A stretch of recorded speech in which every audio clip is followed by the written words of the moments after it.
population civile qui se manifeste à travers la recherche des projets de développement économique. Donc, ils ne cherchent pas vraiment à recycler ces déchets, mais ils cherchent aussi la durabilité de ce processus. Donc, c'est l'éducation des enfants, l'éducation des gens à l'hygiène, à la propreté et à la gestion des déchets. Quand vous voyez sur cette carte, donc les villages, les communes enquêtées, donc on a 6 communes. Donc à la commune de Zkili, on va le village de Telvent, donc le village de Mhaga, donc, qui se trouve à la commune de Ijer, et les villages Ifkaron et Hora qui se trouvent à Bouzguel, le village Larous qui se trouve à Mekla, le village Tifardoud qui se trouve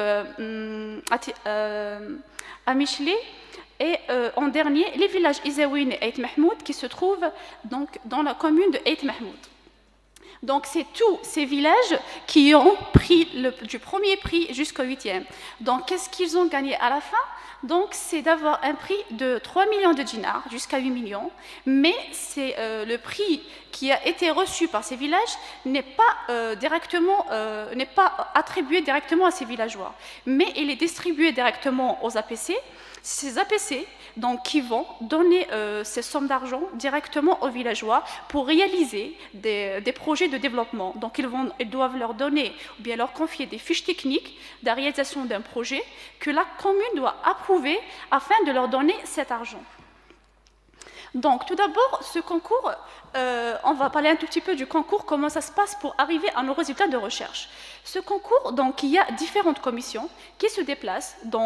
Cette année, il y avait 93 villages qui ont participé à ce concours, alors qu'en 2007, il n'y avait que 39 villages qui ont participé donc, à ce concours.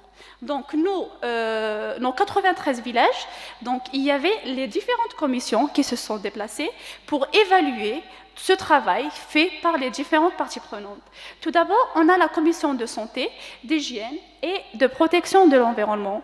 Les membres de la direction de l'environnement et la direction de la santé, du tourisme et les membres de chaque comité de village qui ont eu le prix la dernière année, ainsi que 5 associations environnementales qui sont désignées par la wilaya. Donc, c'est les plus performantes sur le territoire de la wilaya de Tizi Ouzou. Donc, mais chaque commission, chaque membre, il va avoir une fiche de notation de ce concours. Tout d'abord, le premier critère, donc, c'est les voies publiques. Donc, on verra un tout petit peu plus loin, donc, à travers des images que je vais défiler, donc, les différents travaux, bien, qu'est-ce qui se passe, comment ils réalisent, donc, ces voies publiques, ces places publiques, donc, c'est Tajmeh. Tout d'abord, Tajmeh, c'est une organisation ancestrale de base, c'est une organisation économique, sociale, environnementale, culturelle, religieuse. Elle est pluridisciplinaire. Elle traite elle touche tous les secteurs. Elle organise la vie économique, sociale, environnementale au sein de ces villages. Donc, leur but, c'est le développement social durable. Maintenant, quand je lis des articles, donc, soit européens, américains, etc., avec différentes approches, je constate que tout ce qui a été dit se trouve chez nous. Sauf qu'on n'a pas d'écrit. Avant, nos ancêtres n'écrivaient pas. Donc, je me suis dit, donc, c'est à travers ces 5 ou bien 6 piliers qu'on peut mesurer vraiment cet impact. Donc, les fontaines, donc, tous les villages kabyles ont des fontaines, ont des abreuvoirs ou bien des sources d'eau, des cimetières, donc les lieux de culte, donc, et enfin la gestion des déchets. Donc nous, on s'est intéressé à la gestion des déchets à travers ces 3 fonctions, la collecte, le tri sélectif ainsi que le compostage.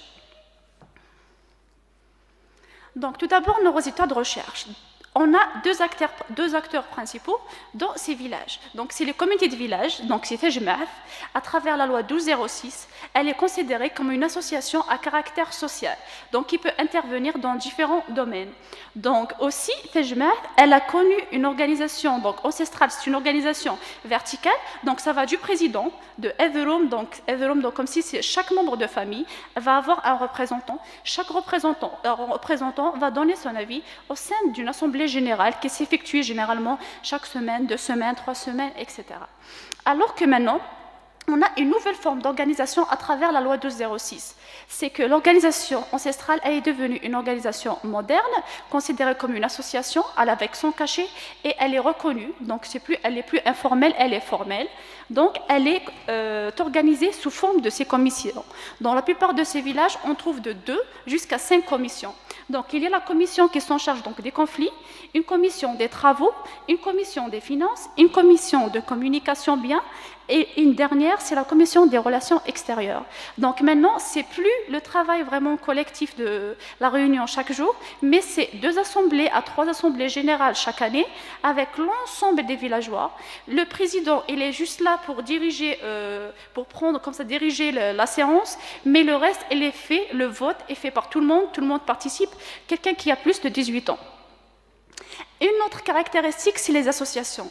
Donc l'émergence du mouvement associatif. L'émergence du mouvement associatif, il a aussi son impact parce que c'est eux qui travaillent avec ces comités de village pour organiser tout ça. Donc on a des associations qui interviennent dans divers secteurs, associations environnementales, culturelles, religieuses, sportives.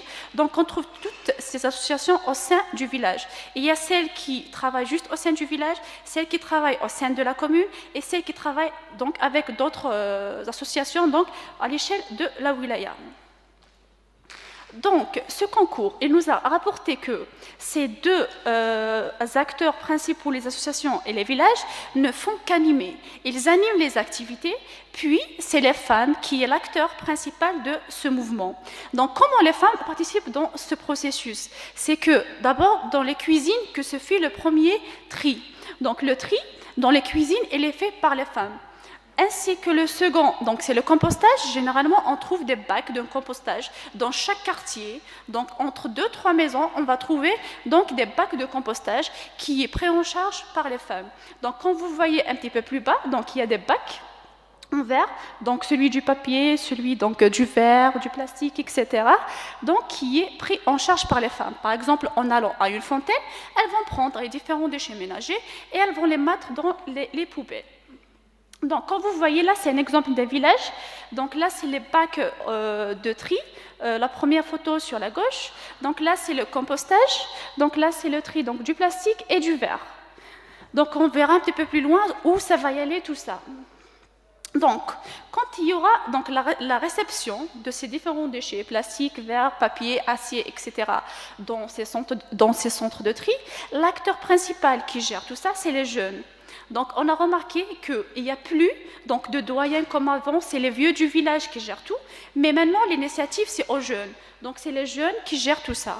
Mais ces centres de tri, maintenant, ils pensent à la durabilité, donc en créant ou bien en ayant des conventions avec des entreprises de recyclage, en achetant du plastique, du verre, donc tout ça.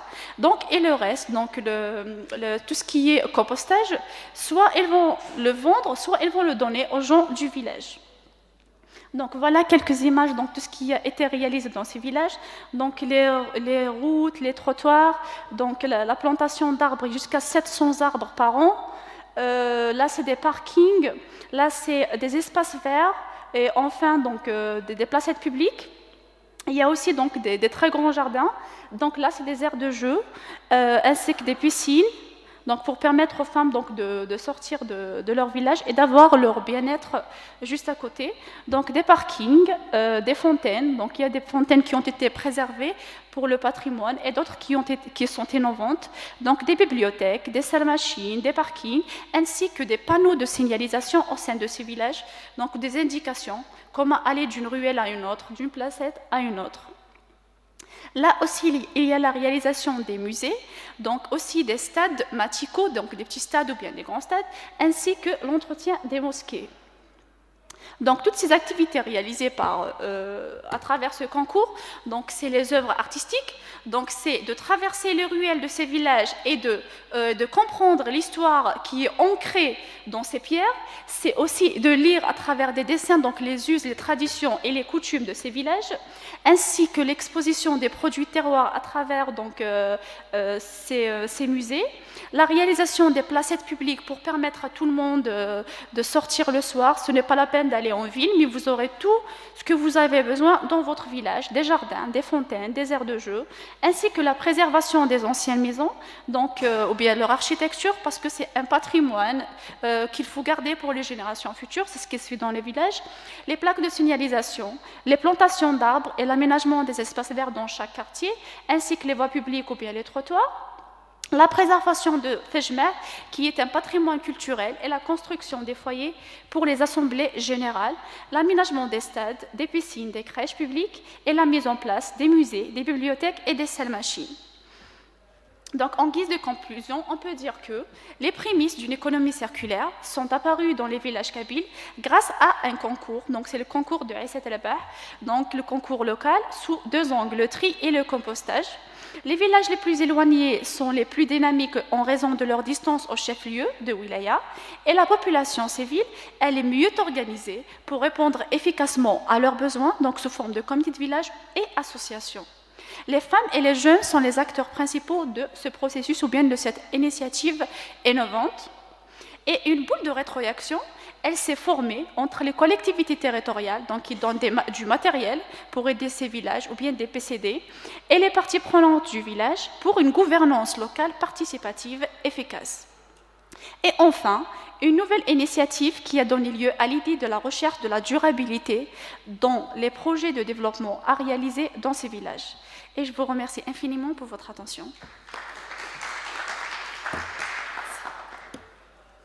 Eh bien, un grand merci.